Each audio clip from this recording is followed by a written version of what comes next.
దర్శన్, పవిత్ర గౌడ, రేణుకా స్వామి ఏంటి కథ? రోజుకొక మలుపు తిరుగుతూ వస్తుంది. దర్శన్ కన్నడ ఫేమ్ హీరోగా అందరికీ తెలిసిందే. అయితే ఆయనకు సంబంధించి కేసు పడే సంగతి కూడా అందరికీ తెలిసిందే. అయితే రోజుకో మలుపు తిరుగుతున్నటువంటి ఈ కథలో ఈరోజు ఉన్నటువంటి కొత్త మలుపు ఏంటి అనేది మనతో పాటు సీనియర్ జర్నలిస్ట్ హేమసుందర్ గారు ఉన్నారు. వారిని అడిగి తెలుసుకుందాం. సార్ నమస్తే. నమస్తే అండి. సార్, దర్శన్కి సంబంధించి ఒక ఎపిసోడ్లుగా సిరీస్ వైజ్గా రోజుకు ఒక కొత్త మలుపు తిరుగుతూ వస్తుంది. ఈరోజు కథల్లో కొత్త అంశం ఏంటి, కొత్త ట్విస్ట్ ఏంటంటే ఏం చెప్తారు? దర్శన్, రేణుకా స్వామి, పవిత్ర గౌడ వీళ్ళ పక్కన మళ్ళీ శ్రీధర్ అనే వ్యక్తి పేరు చేర్చుకోవాలి. అతను దర్శన్కి మేనేజరు. అతను నిన్న సూసైడ్ చేసుకోవడం అనేది పెద్ద సంచలనంగా మారింది. మళ్ళీ ఇప్పటికే పెద్ద సంచలనం. రేణుకా స్వామి హత్య అనేది పెద్ద సంచలనం. ఇప్పుడు మేనేజర్ చనిపోవడం అనేది అది అనుమానాస్పద మృతి అనాలి. ఆత్మహత్య అంటున్నారు కానీ నేననేది ఏంటంటే అనుమానాస్పద మృతి అనే అంట. ఎందుకంటే ఒక వ్యక్తి మీద, ఒక హీరో మీద ఇన్ని ఆరోపణలు వస్తున్నప్పుడు దీన్ని ఆత్మహత్యగా ఎలా చెప్తాం? మనం చెప్పలేము కూడా. పైగా అతను ఆత్మహత్య చేసుకుంది ఎక్కడ? దర్శనం సంబంధించిన ఫామ్ హౌస్లో అని చెప్తున్నారు. మరి అది అనుమానాస్పదంగానే ఉందని చెప్పాలి. ఇంకోటి ఏంటంటే ఒక 8 ఏళ్ల క్రితం నుంచి ఒక మేనేజర్ కనిపించట్లా. అతని పేరు మల్లికార్జున్. ఇప్పుడు 4వ 5వ వ్యక్తి కింద మళ్ళీ పెట్టుకోవాల్సి వస్తుంది. అతను ఏమైపోయాడు ఎవరికి తెలియదు. మాజీ మేనేజర్, దర్శన్కి మాజీ మేనేజర్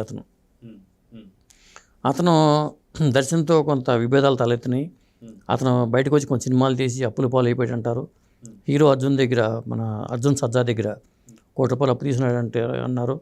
అలాగే అవి తీర్చకపోవడంతో అర్జున్ కోర్టు కూడా ఎక్కాడని చెప్తారు. ఆ తర్వాత అతను ఏమైపోయాడో తెలియదు.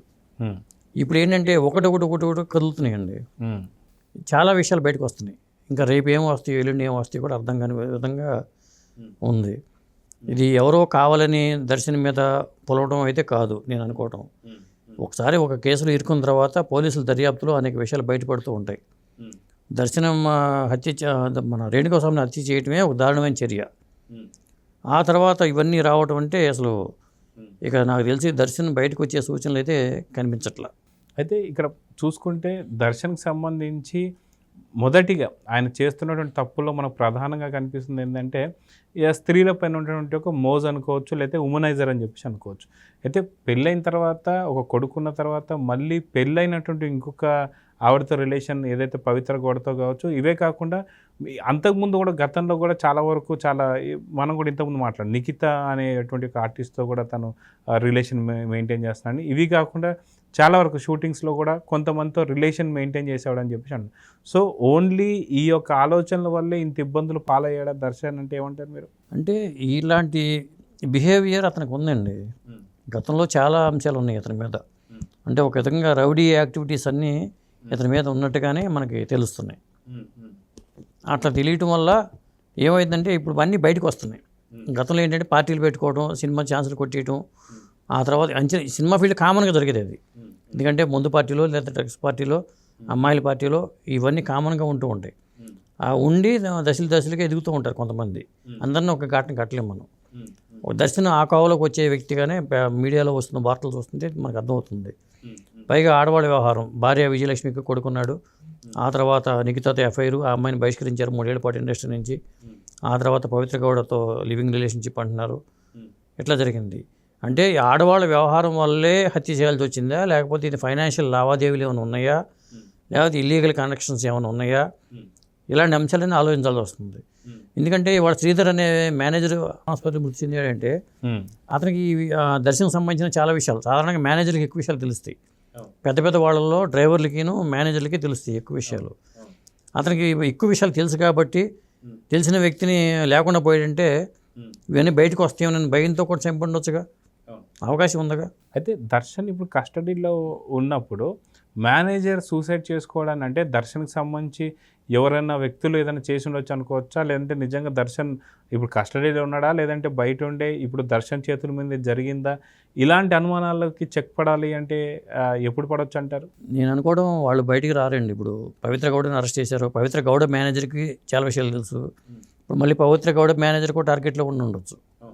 ఎందుకంటే మేనేజర్కి ఎక్కువ విషయాలు తెలిసినప్పుడు, అలాగే వీళ్ళు డబ్బులు మేనేజర్ల ద్వారానే చేతులు మారటం జరుగుతూ ఉంటుంది. 30 లక్షల రూపాయలు ఇచ్చారని చెప్పి అంటున్నారు కాబట్టి ఇలాంటివన్నీ బయటకు వస్తాయి. ఆధారాలు లేకుండా ఉండాలంటే ముందు సాక్షులు అనేవాళ్ళు ఉండకూడదు.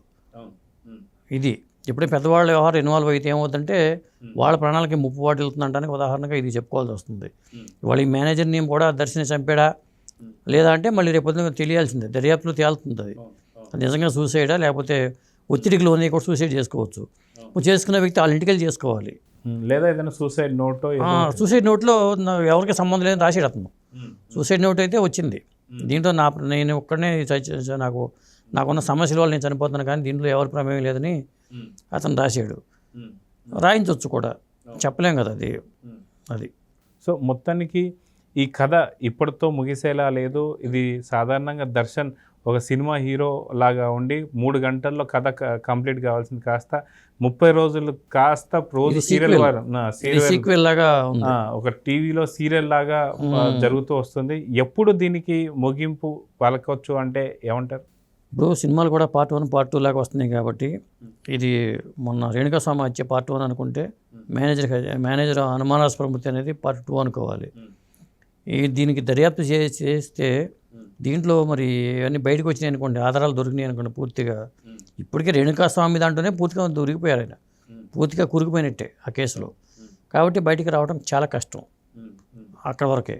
ఈ మిగతావన్నీ పాతవన్నీ బయటకు వచ్చినాయి అనుకోండి, పాత మేనేజర్ కానీ అతను కూడా మర్డర్ అయిందేమో, డెడ్ బాడీ కూడా దొరకలేదు, మరి ఒకవేళ బతికున్నాడా లేదా తెలియదు, అతను ఏమైపోయాడు అది కూడా బయటకు వస్తుంది. ఇప్పుడు అతని పేరు మల్లికార్జున్.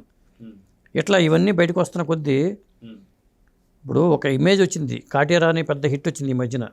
ఇప్పుడు మన కాంతారా ఎట్ట పెద్ద హిట్, ఆ తర్వాత కాటేరా గురించి మాట్లాడుకున్నారు.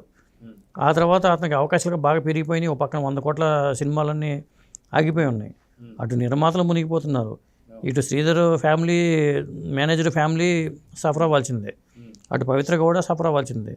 మరి మాజీ భార్య విజయలక్ష్మి కొడుకు ఉన్నారు, మాజీ భార్య అనకూడదు అనుకోండి, భార్య అనాల్సి వస్తుంది ఆవిడని. ఇట్లా ఒక వ్యక్తి ఇన్ని కేసులు ఇన్వాల్వ్ అయిపోవడంతో అన్ని ఫ్యామిలీస్ సఫర్ అవుతున్నాయండి. సో చూద్దాం సార్, దర్శన్కి కోర్టు ఎలాంటి తీర్పు ఇవ్వబోతుంది, లేదా ఇంకా కథల్లో ఇంకేమైనా మలుపులు ఉండబోతున్నాయా, లేదా పూర్తి చిట్టా బయటికి ఎప్పుడు వస్తుంది అనేది వేచి చేసి చూడాల్సిందే. నమస్తే. నమస్తే అండి.